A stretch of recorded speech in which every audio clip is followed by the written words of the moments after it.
امریکا اور ایران کے درمیان حالیہ کشیدگی کی بنیادی وجہ آبنائے ہرمز پر کنٹرول اور اس سے گزرنے والے بین الاقوامی بحری جہازوں کے حوالے سے اختلافات ہیں۔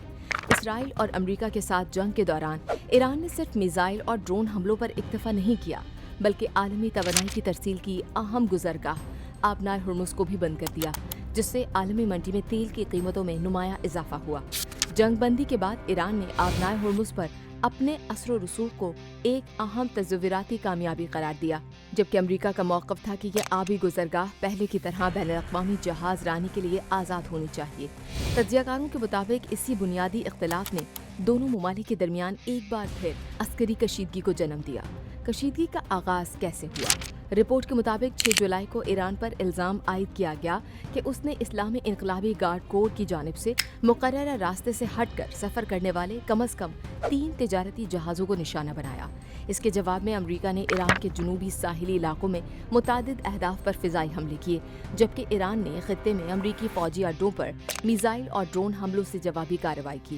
امریکی صدر ڈونلڈ ٹرمپ نے 8 جولائی کو اعلان کیا کہ دونوں ممالک کے درمیان جنگ بندی اور مذاکرات کے لیے طے پانے والی مفاہمتی یادداشت اب مؤثر نہیں رہی، جس کے بعد 9 جولائی کو بھی دونوں جانب سے حملوں کا سلسلہ جاری رہا۔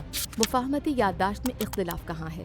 ماہرین کے مطابق مفاہمتی یادداشت میں آبنائے ہرمز کے انتظام سے متعلق واضح طریقہ کار موجود نہیں۔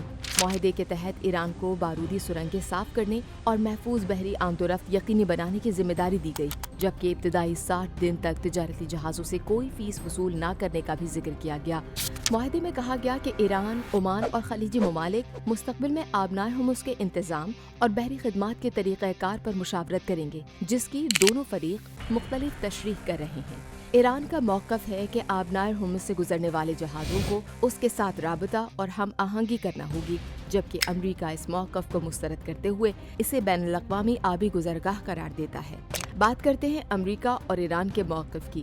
امریکی سینٹرل کمانڈ نے کہا کہ ایران آبنائے ہرمز کو کنٹرول نہیں کرتا اور امریکی افواج نے مئی سے اب تک سینکڑوں تجارتی جہازوں اور لاکھوں بیرل خام تیل کی محفوظ نقل و حرکت میں مدد فراہم کی ہے۔ دوسری جانب ایرانی ماہرین کا کہنا ہے کہ آبنائے ہرمز پر نگرانی نہ صرف ممکنہ محصولات کی وجہ سے اہم ہے، بلکہ مستقبل میں امریکہ یا اسرائیل کی کسی بھی کارروائی کے خلاف ایک مؤثر دفاعی دباؤ بھی فراہم کرتی ہے۔ معاشی اور سیاسی اثرات۔ آبنائے ہرمز بند ہونے کے بعد عالمی سطح پر تیل کی قیمتوں میں تیزی سے اضافہ ہوا، جبکہ امریکہ میں پیٹرول کی قیمتیں بھی نمایاں طور پر بڑھ گئیں، جس سے مہنگائی اور عوامی بے چینی میں اضافہ ہوا۔ جنگ بندی کے بعد آبنائے ہرمز دوبارہ کھلنے پر عالمی منڈیوں میں استحکام آیا، تیل کی قیمتیں کم ہوئیں اور اسٹاک مارکیٹوں میں بہتری دیکھی گئی، تاہم چند ہی روز بعد کشیدگی دوبارہ بڑھنا شروع ہو گئی۔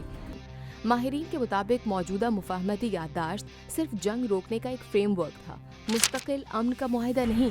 امریکہ اور ایران اس معاہدے میں اپنی اپنی تشریح نافذ کرنے کی کوشش کر رہے ہیں، جبکہ آبنائے ہرمز اس اختلاف کا پہلا بڑا امتحان بن چکی ہے۔ تجزیہ کاروں کا کہنا ہے کہ اگرچہ دونوں ممالک کے درمیان جھڑپیں شدت اختیار کر چکی ہیں، تاہم ایران کی معاشی مشکلات، امریکہ میں بڑھتی توانائی کی قیمتیں اور آئندہ امریکی وسط مدتی انتخابات جیسے عوامل دونوں فریقوں کو مکمل جنگ سے گریز پر مجبور کر سکتے ہیں۔